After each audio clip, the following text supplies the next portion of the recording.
السلام علیکم دوستانو، امید لرم روغ جوړ باسته. دی ویډیو کې موږ هم لګي جملې وایو او ورسره یو درې څلور لغات دي چې هغه به هم ورسره ایکسپلین کوو چې کم ځای کې ښه استعمالېږي. لکه مثال دی he is a careful driver. he is a careful driver. هغه یو محتاط ډرایور دی. careful وی محتاط یا احتیاط کوونکی. he is a careful driver. هغه یو محتاط ډرایور دی.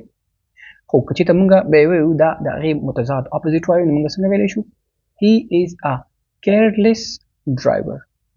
careless driver هغه بې پروا ډرایور دی. دلته موږ چې ویلي careful او دلته careless. he is a careful driver هغه یو محتاط ډرایور دی. he is a careless driver هغه یو بې پروا ډرایور دی.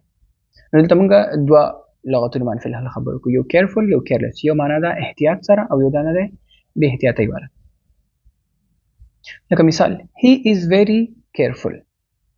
he is very careful هغه ډیر محتاط دی. یعنی څوک چې په هر څیز کې احتیاط کوي او فکر کوي یا د کار کولو نه مخکې سوچ فکر ورته کوي نو هغې ته ویل کېږي careful person یا he is very careful. او بعض وخت کې څوک چې چا پروا کوي هغې ته هم careful ویل کېږي. هغه ډیر محتاط دی. he is very careless. he is very careless هغه ډیر بې پروا دی. careless بې پروا. I am careful. I am careful زه محتاط یم. دلته دا معنا ورکوي چې زه هر شي کې احتیاط کوم. او که چېرته ته وې I am a bit careless. I am a bit careless زه یو څه بې پروا یم. که چېرته څوک در باندې یو څیز ذمهواري اچوي ته وایي چې دا کار زما سنبال کړه یا وساتې دې ته پام وکړه ته ورته وایې I am a bit careless زه یو څه بې پروا یم. یعنې معنا دا ده چې ته ورته وایې چې زه ګوره د دې ریسپانسبلټي پوره نه اخلم.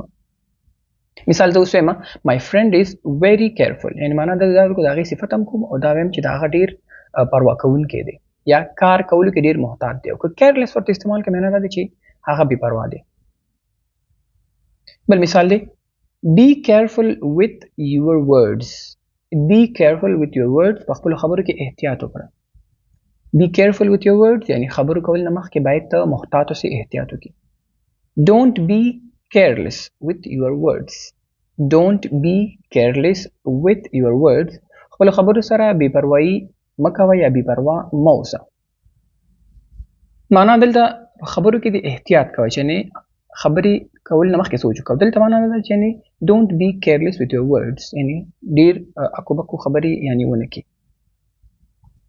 دلته موږ وویلي careful او careless. اوس موږ carefully او carelessly څنګه استعمالو، کوم ځای کې استعمالو؟ walk carefully on the road.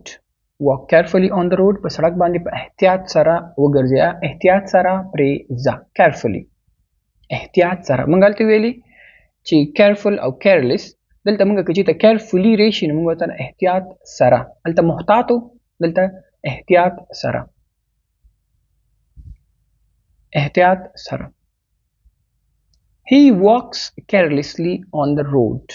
he walks carelessly on the road هغه په سړک بې پروایي سره ګرځي، بې محتاطه ګرځېږي، احتیاط نه کوي.